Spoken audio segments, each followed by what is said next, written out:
ଆଜି ଆମେ କେବଳ ଗୋଟେ ନିର୍ବାଚନ ଫଳାଫଳ ବିଷୟରେ କଥା ହେବାନି, ଆମେ ସଂଖ୍ୟାଗୁଡ଼ିକ ପଛରେ ଥିବା ପ୍ରକୃତ କାହାଣୀକୁ ବୁଝିବାକୁ ଚେଷ୍ଟା କରିବା। ସେଇ ଲୋକଙ୍କ କାହାଣୀ ଯାହାଙ୍କର ଆଶା ଏବଂ ଆବଶ୍ୟକତା ଏହି ସଂଖ୍ୟାରେ ଲୁଚି ରହିଛି। ତେବେ ଚାଲନ୍ତୁ ଟିକେ ରାଜନୀତିରୁ ଦୂରେଇ ଯାଇ ଦେଖିବା କେମିତି ଏହି ତଥ୍ୟ ବା ଡେଟା ଲୋକଙ୍କ ପାଇଁ ଏକ ଭଲ ଶାସନର ମୂଳଦୁଆ ହୋଇପାରିବ। ହଉ, ତେବେ ଆଗକୁ ବଢ଼ିବା।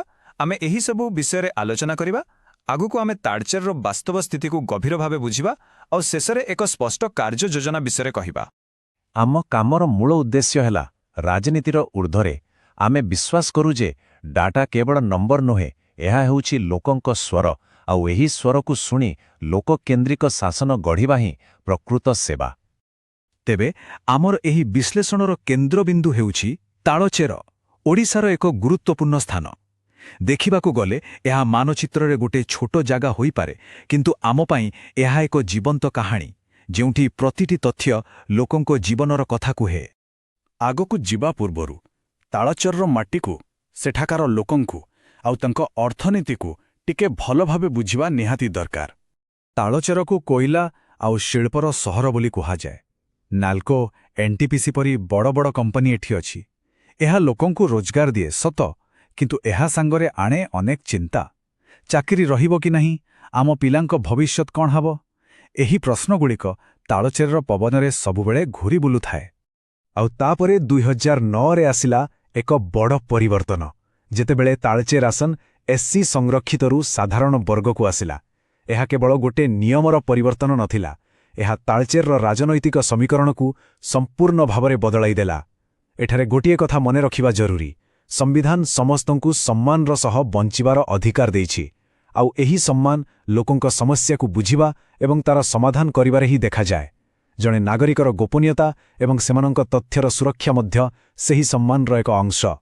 ଏବେ ଆସନ୍ତୁ ସିଧା 2024 ନିର୍ବାଚନ ଫଳାଫଳ ଉପରକୁ, କିନ୍ତୁ ଆମେ କେବଳ ଖବରକାଗଜର ହେଡ୍ଲାଇନ୍ ପଢ଼ିବାନି, ଆମେ ତା ଭିତରକୁ ଯିବା। ସରକାରୀ ତଥ୍ୟ ଅନୁସାରେ ଫଳାଫଳ ସ୍ପଷ୍ଟ। ବିଜେଡି ପ୍ରାର୍ଥୀଙ୍କୁ ମିଳିଛି 75,621 ଭୋଟ ଆଉ ବିଜେପି ପ୍ରାର୍ଥୀଙ୍କୁ 43,490 ଭୋଟ। ଜିତିବାର ବ୍ୟବଧାନ ପ୍ରାୟ 30,000ରୁ ଅଧିକ। କାଗଜପତ୍ରରେ ତ ଏହା ଏକ ବଡ଼ ବିଜୟ। କିନ୍ତୁ ଏଇଠି ହିଁ କାହାଣୀରେ ଏକ ମୋଡ଼ ଆସୁଛି। ସରକାରୀ ତଥ୍ୟ କହୁଛି ବିଜେଡି ଜିତିଛି, ହେଲେ ସ୍ଥାନୀୟ ଲୋକେ ଏହାକୁ ବିଜେଡି ପାଇଁ ଏକ ପ୍ରକାରର ପରାଜୟ ବୋଲି ଭାବୁଛନ୍ତି।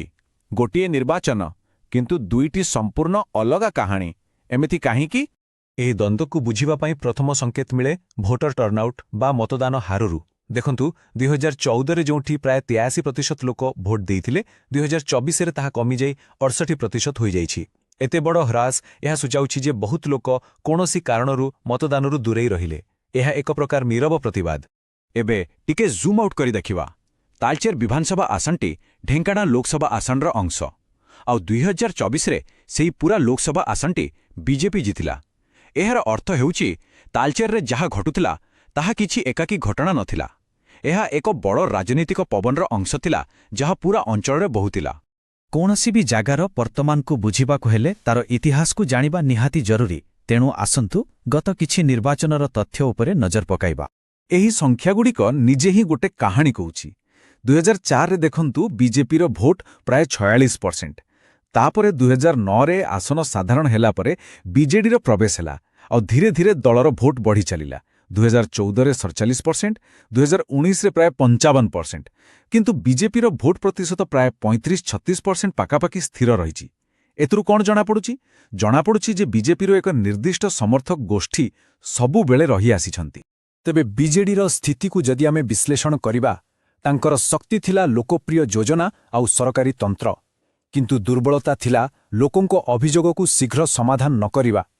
ଏହି ସୁଯୋଗକୁ ବିଜେପି ନିଜର ସଂଗଠନ ବଳରେ କାମରେ ଲଗାଇବାକୁ ଚେଷ୍ଟା କଲା, ଆଉ ଶାସନ ବିରୋଧୀ ଭାବନା ବିଜେଡି ପାଇଁ ସବୁଠୁ ବଡ଼ ବିପଦ ଥିଲା। ଶାସକ ଦଳ ଦୁଇପଟୁ ଚାପରେ ଥିଲା। ଗୋଟେ ପଟେ ଦଳ ଭିତରର କିଛି ସମସ୍ୟା, ଆଉ ଅନ୍ୟପଟେ ବାହ୍ୟ ପରିବେଶ। ବାହାରେ ବିଜେପି ପାଇଁ କେନ୍ଦ୍ରର ସମର୍ଥନ ଥିଲା, ଆଉ ସ୍ଥାନୀୟ ସ୍ତରରେ ବେକାରୀ ସମସ୍ୟା ଲୋକଙ୍କୁ ଚିନ୍ତିତ କରୁଥିଲା। ଏହି ଦୁଇଟି ଚାପ ମିଶି ଏକ ଜଟିଳ ପରିସ୍ଥିତି ସୃଷ୍ଟି କରିଥିଲା। ଏତେ ସବୁ ବିଶ୍ଳେଷଣ ପରେ ପ୍ରଶ୍ନ ଉଠୁଛି, ତେବେ ଏବେ ଆଗକୁ କ'ଣ? ସମସ୍ୟା ଜାଣିବା ଗୋଟେ କଥା, କିନ୍ତୁ ତାର ସମାଧାନ ବାହାର କରିବା ହିଁ ପ୍ରକୃତ କାମ। ତେଣୁ ଆସନ୍ତୁ ଏକ ୱିନ୍ ବ୍ୟାକ୍ ବା ପୁନର୍ବିଜୟ ରଣନୀତି ଉପରେ କଥା ହେବା। ଏହି ରଣନୀତିର ନାଁ ହେଉଛି ଚତୁର୍ମୁଖ ଡକ୍ଟ୍ରିନ୍, ଅର୍ଥାତ୍ ଚାରୋଟି ଦିଗ ଉପରେ ଏକା ସାଙ୍ଗରେ ଧ୍ୟାନ ଦେବା।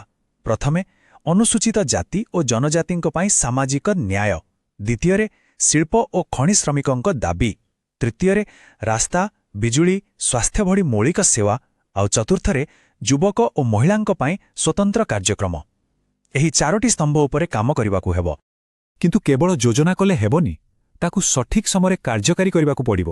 ଏଥିପାଇଁ ଏକ 90 ଦିନର କ୍ୟାମ୍ପେନ୍ ଲାଇଡର। ପ୍ରଥମ 30 ଦିନ ଲୋକଙ୍କ ପାଖକୁ ଯାଇ ବିଶ୍ୱାସ ଫେରାଇ ଆଣିବା। ତା ପର 30 ଦିନରେ ସ୍ଥାନୀୟ ପ୍ରସଙ୍ଗ ଉପରେ ପ୍ରତିଶ୍ରୁତି ଦେଇ ଗତି ସୃଷ୍ଟି କରିବା। ଆଉ ଶେଷ 30 ଦିନ ସବୁ ଶକ୍ତି ଲଗାଇ ଭୋଟରଙ୍କୁ ମତଦାନ କେନ୍ଦ୍ରକୁ ଆଣିବା। ଏସବୁ ଭିତରେ ଗୋଟିଏ କଥା ଭୁଲିଗଲେ ଚଳିବନି, ଲୋକଙ୍କର ପ୍ରକୃତ ସମସ୍ୟା କ'ଣ। ତଥ୍ୟ ଦେଖାଉଛି ଯେ ସବୁଠୁ ବଡ଼ ଚିନ୍ତା ହେଉଛି ଚାକିରି ଆଉ ରୋଜଗାର। ଖଣି ଅଞ୍ଚଳରେ ଛଟେଇର ଭୟ ସବୁବେଳେ ଲାଗି ରହିଥାଏ।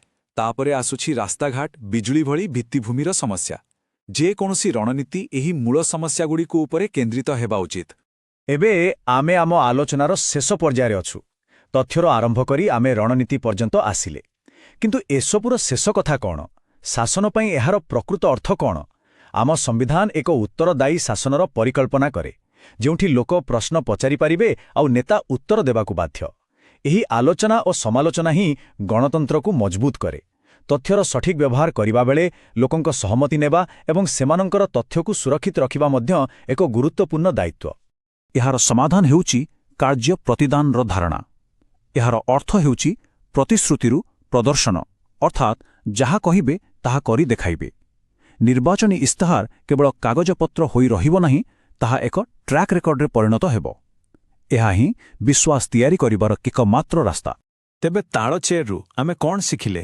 ସବୁଠୁ ବଡ଼ ଶିକ୍ଷା ହେଉଛି ପୁରୁଣା ଲୋକପ୍ରିୟତା ବା ଗତି ଉପରେ ଆଉ ନିର୍ଭର କରି ହେବ ନାହିଁ।